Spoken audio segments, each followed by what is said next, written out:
We are proudly privileged to welcome CA Jitendra Saglani sir, the chairman of WICASA WIRC for our WICASA podcast. During my student life, I came in touch with WICASA. Considering specialization, what advice would you offer to those interested in fields like forensic auditing or wealth management? Also, something that is needed is a mentor, because unless you have a mentor, merely bookish knowledge will not help. Reach their peak earning potential. What are some effective ways they can begin to cultivate an investing mindset? Actually come from a very humble background wherein the financial literacy wasn't common. Being in a Gen Z generation, And that is the reason I believe I'm here in this particular profession. we think that starting an SIP will sort our future. After becoming chartered accountant, I was very introvert. What is one core investment principle that you consistently adhere to? So WICASA is of the students, for the students, and by the students. Making money and managing money are distinct skills. I think you will not succeed in life when it comes to money.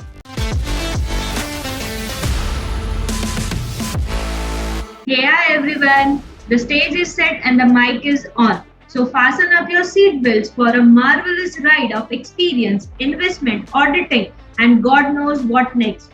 We are proudly privileged to welcome CA Jitendra Saglani sir, the chairman of WICASA WIRC for our WICASA podcast. So, to start, could you share a little about your early life and what sparked your interest in pursuing a career as a chartered accountant? Yeah, thank you, Megha, and thank you, Team Vadodara.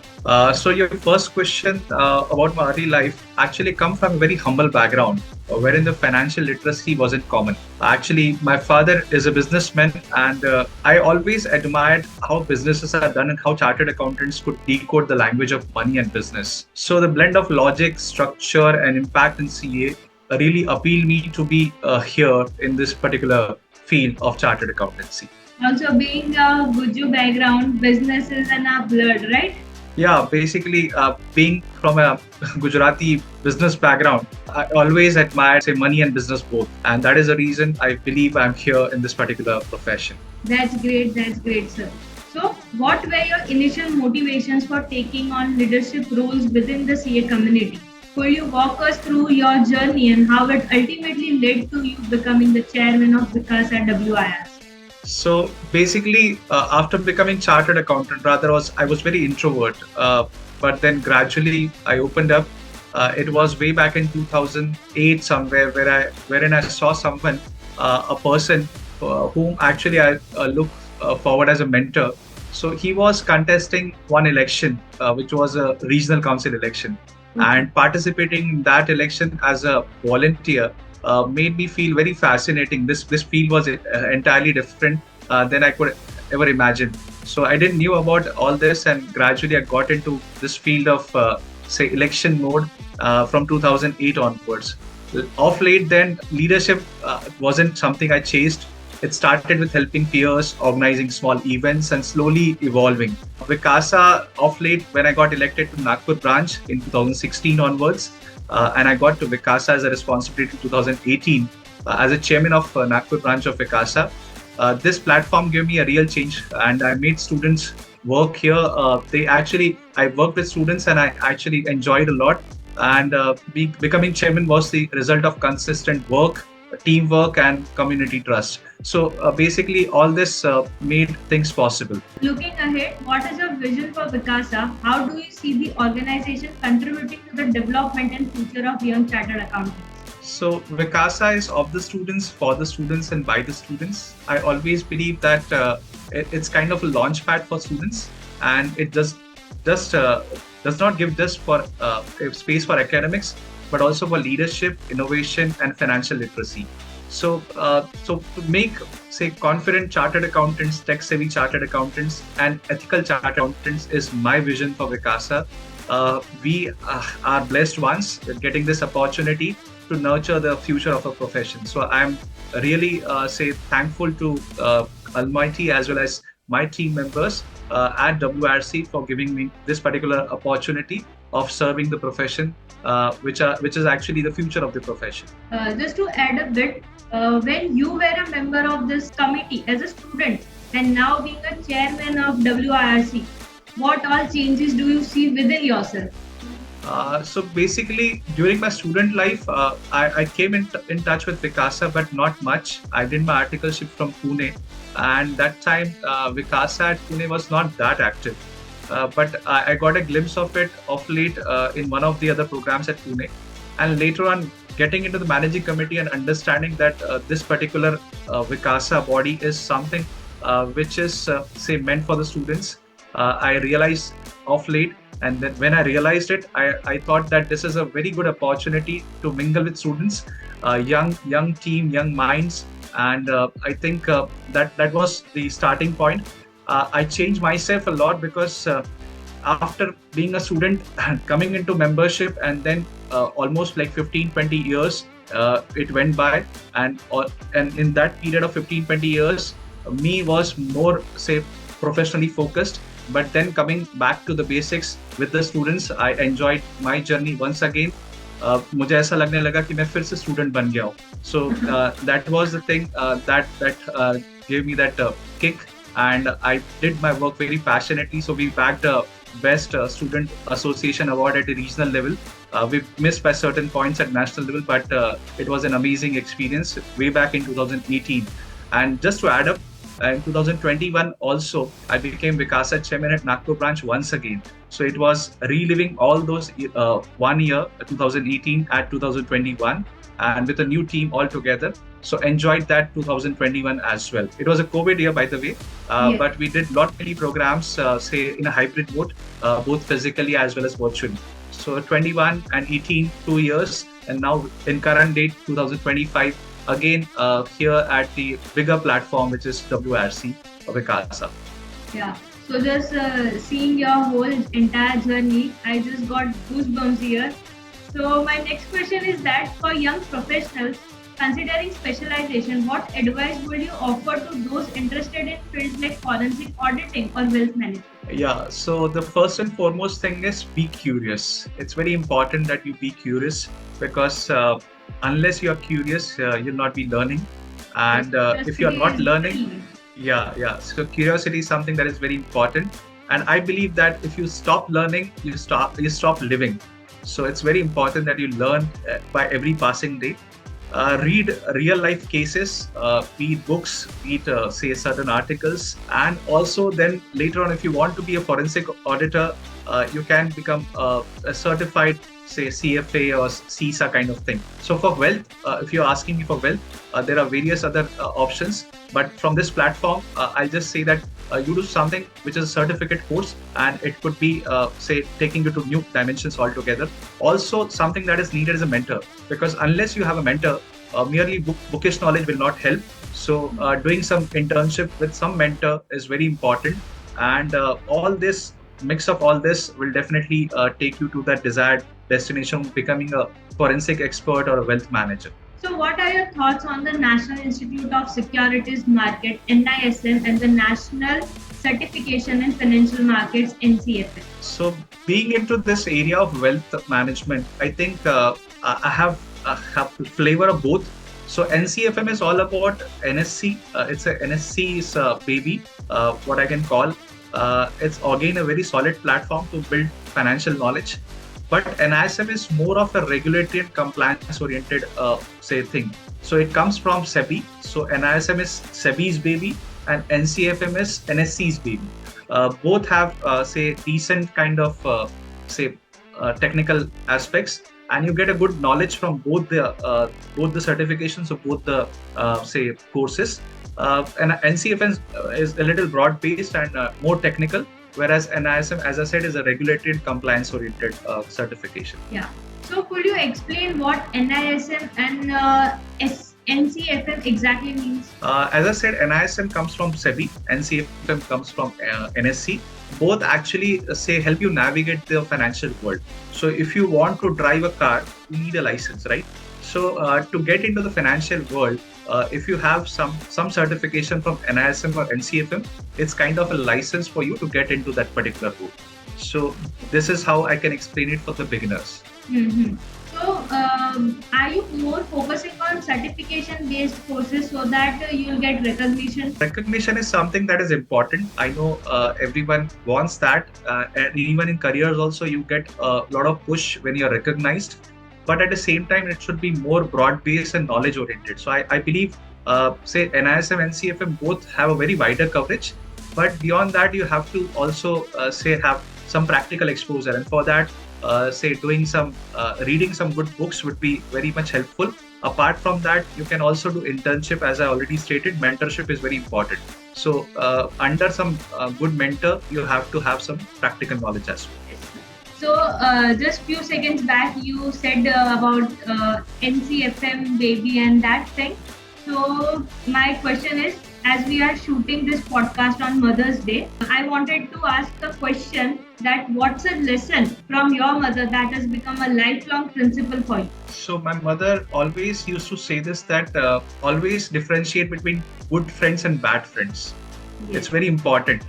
In life, in Gujarati, we say Sangat. So Sangat is something which is very important. Always differentiate between good and bad. And if you stay away from bad, that itself will take you higher. And if you are inclined towards good, obviously you'll climb. Sky is the limit for you.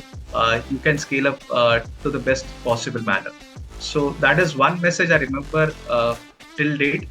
And today being the Mother's Day, I think we have two mothers. One wherein from we inherit, but the other mother is motherland, that is Mother India, and we are into the situation of war here. But I think we should pray for all those who are not amongst us because of the war. But at the same time, we should pray that good sense prevail, and the war should be ended as soon as possible, because wars are not meant for good, for sure. So I hope and I pray that good sense prevails at the borders and we do not continue with the war for a very long time. So, in your opinion, do you believe financial influencers generally have a positive impact on society? What are some of the reasons behind your perspective? So financial influencers, it all depends on who they are, because if they are educated and they are registered, say advisors, then they are responsible, and they are also ethical. But if they are ones who are chasing, say they are actually creating a hype and sharing half truths, then it could be dangerous. So fin influencers, for that matter, are, say, it depends on who they are and how they impact the society because of all this. So, how can we differentiate between a good financial influencer and a bad financial influencer? I mean, how can we rely on the information they share us? So relying on the information being shared is again very much subjective, because it happens so that if you rely on the information that is shared by influencers, and if they are registered, obviously SEBI is regulating them. So their things are monitored by SEBI, and they are governed by ethics. They are governed by various principles that SEBI has set for them. But if they are unregistered, then there is a risk. So taking advice, or especially investment advice from unregistered kind of people, is always a risk for you. Yeah. So just to conclude that, we should always see whether the financial influencer from whom we are taking advice is a registered or a unregistered. Yes. Yeah, Certainly. that's a great insight, sir.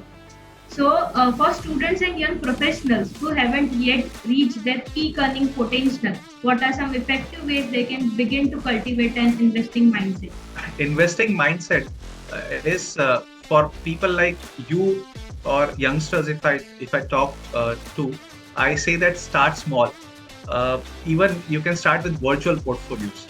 So what is virtual portfolio? You can actually say there are simulating apps which allow you to, say, invest, and through those investments, small virtual investments, you can keep a track. So initially you understand what the instrument is all about, and start small, start humble, start reading certain finance books, because unless you read books, it's actually not going to be very easy. There is a saying, so no books, KNOW, no books. It is KNOW, life. So no books, no life. And the reverse is again true. NO, no books, and no life. So NO, life. Yes. So I hope you understood. Yes. Yes, So sir. no books, no life, and no books, no life. And follow credible sources and focus on habits like budgeting and saving, because the basics are very important. Unless you budget, unless you save, how will you invest? So start small with small savings, have a budget, maintain that budget, and virtual portfolios will definitely help you out for that. So, sir, being in a Gen Z generation, we think that starting an SIP will sort our future.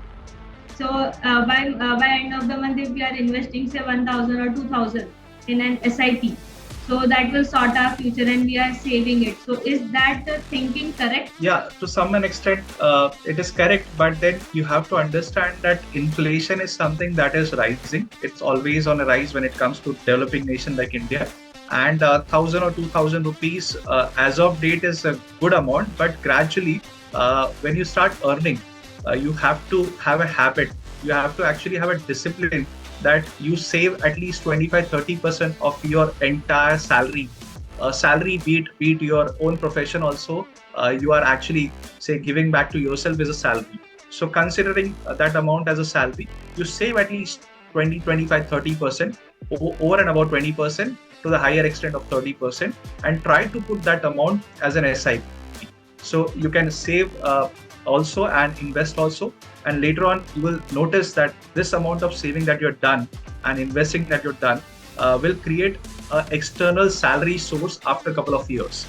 So after say 7-8 years, if you're earning say 12-13%, you actually create another source of income for yourself by this particular saving. So that magical mantra of having 20-30% of your savings and then investing discipline an SIP, obviously, will definitely say get you to that extra mile, and you'll have an extra income later on.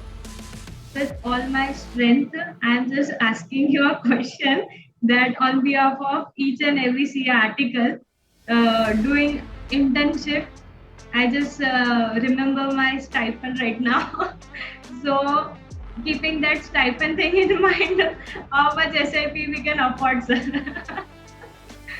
So, see, obviously, when you are studying right now, you don't have much of a burden of your family. So, dependence upon you are less. Rather, you are the only one who is earning and expending.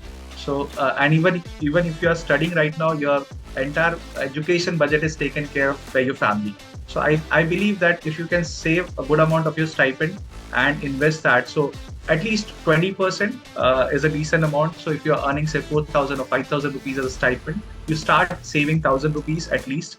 And if you can increase that amount to 1,500 or 2,000, nothing like it. This habit of yours, if you cultivate and if you take it forward, and when you start earning your real salary from the real world, because as of now you are as an intern, so I'm talking about that phase of life. Yeah. Then you will realize that that saving habit has saved you a lot. Hmm. But sir, fuel and food consumes a lot of penny, from our stipend. So yeah. Yeah, but I think you have to have discipline, because unless you have that discipline, you will not be able to save. So I follow this, that I just try to fix my savings. So SIP का amount अगर fix कर दिया ना, so then you are like very much sure that आपके पास में वो 1,000 रुपए है ही नहीं. You just forget that 1,000 rupees and you always focus on whatever is left for you for the consumption. Yeah, So that's that a way great I think. idea, sir. So you have to fix your savings and fix your investment at the same time along with the savings. Yeah, that's great. So first we have to only save our savings, and then rest we can spend it. Yeah, certainly, That's certainly great. that Sir. way. That's great. What's a significant money lesson that life has taught you? Something that you wouldn't typically find in a textbook. The significant lesson here is discipline beats intelligence. So even if you are intelligent and if you are not disciplined, I think you will not succeed in life when it comes to money. So very important. No matter how much you know, no matter how much you have gained from books, but unless you put it for action, discipline is something which is actually action oriented. So that is the thing that will take you forward. Unless you have that, if you are not controlling your impulses, you will definitely struggle financially for sure. Yeah, that's great, sir. So, going forward, would you say that making money and managing money are distinct skills? If so, which of the two do you believe is generally more challenging to learn and master? Yes, making money and managing money are two different aspects. Obviously, making money is all about opportunity. So if you get right opportunity, you make good money. But managing money is all about mindset. So if you are trying to manage your money, it's a little more challenging because it requires patience, emotional control, and long-term thinking. So definitely two different areas. Making money to me is a little easier than managing it, and I am one who actually manages money. So I think that's a good job that I'm doing. Yeah, there are many Yes, self-help Megha. books that tells us or that shares insights about managing money or the power of money. So, do you read such books? The Psychology of Money. It's Yeah, by yeah, Morgan psychology Housel, of money. and yeah, it's a very small book, not a big one, but at the same time, it's very sound, very say very intriguing, and it changed my way of looking at wealth as well as time. That's great, sir.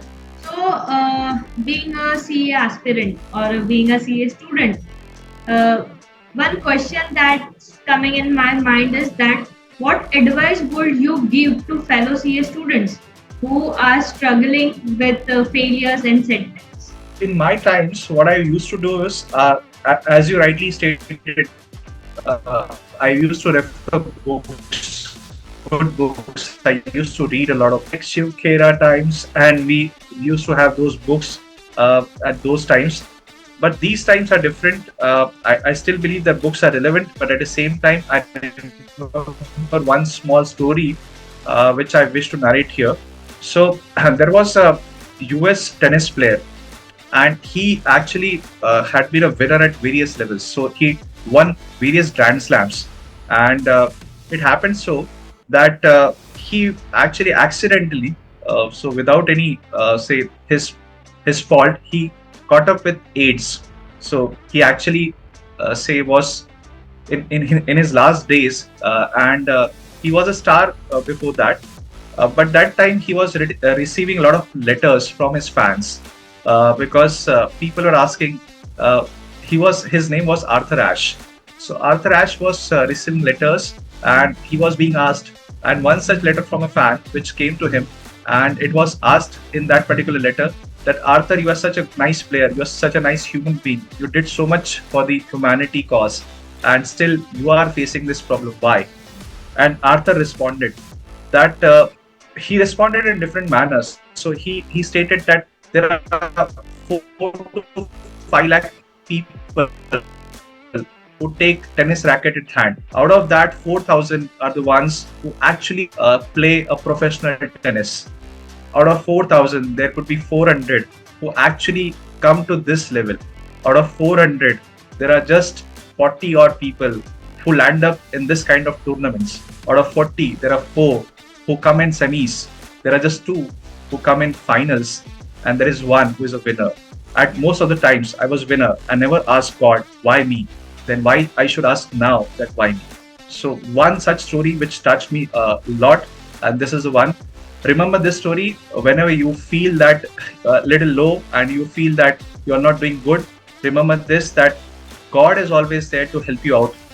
You never should be asking why me. You should be always be thinking that why not me? I should be doing good. I should be the one who should be leading. And it actually is all about the perspective that you should be having in life. Very important that you have a positive perspective, and that will definitely take you miles.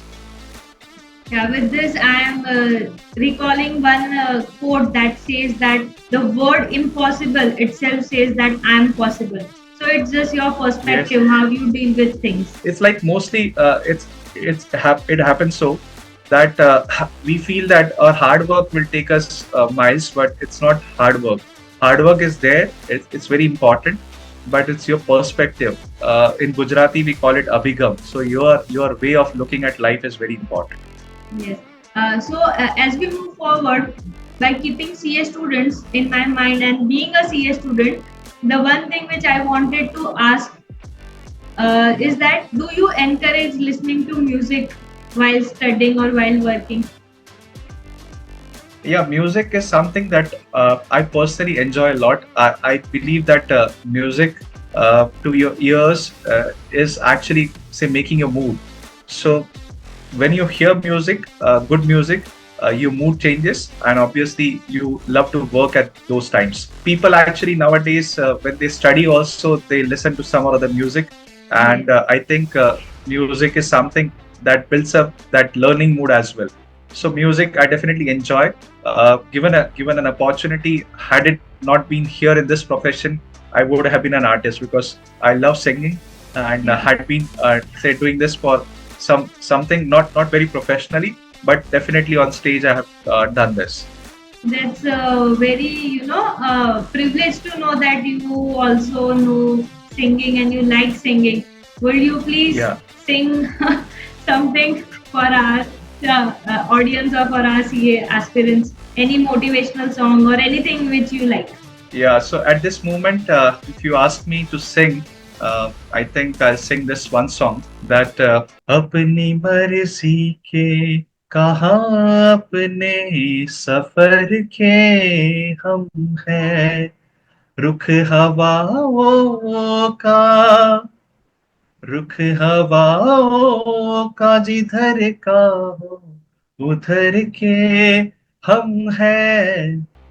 I think इतना अच्छा नहीं गा पाया अभी, but No, no, it since was it was. very soulful and very, encouraging. Thank you so much. Thank you so much. So let's switch gears and jump into our most awaited part of the podcast, the rapid fire round, where you have to answer me in one word or where necessary in a sentence. Sir, are you ready? Yes. So, what is one core investment principle that you consistently adhere to? So I always invest in whatever I understand. Say bitcoins, I don't understand, so I never go for that. So never follow the herd. Always invest in what you understand. In your observation, what is the most frequent mistake you see investors making? So I think chasing quick returns and ignoring risk is something that is the most common mistake. Sir, you are going too fast. Let me just buckle up. If you had the opportunity to offer one piece of advice to your younger self, what would it be? Start early, speak up more, trust your gut, and do not procrastinate. So, if you weren't a chartered accountant, what other profession do you think you might have pursued? Probably I would have been a teacher or an artist, kind of singer, or the third thing you might not expect, a monk. Oh, yeah. What is one leadership value that you absolutely refuse to compromise on? Honesty is the best policy. So being honest, being say integrity oriented is something that I like the most, and that is what I would never compromise upon. Yeah. So, for newly qualified CAs, what would you advise, job or practice? Sometime for a job, and then later on into your own practice, because I think everyone has a dream of setting up his own.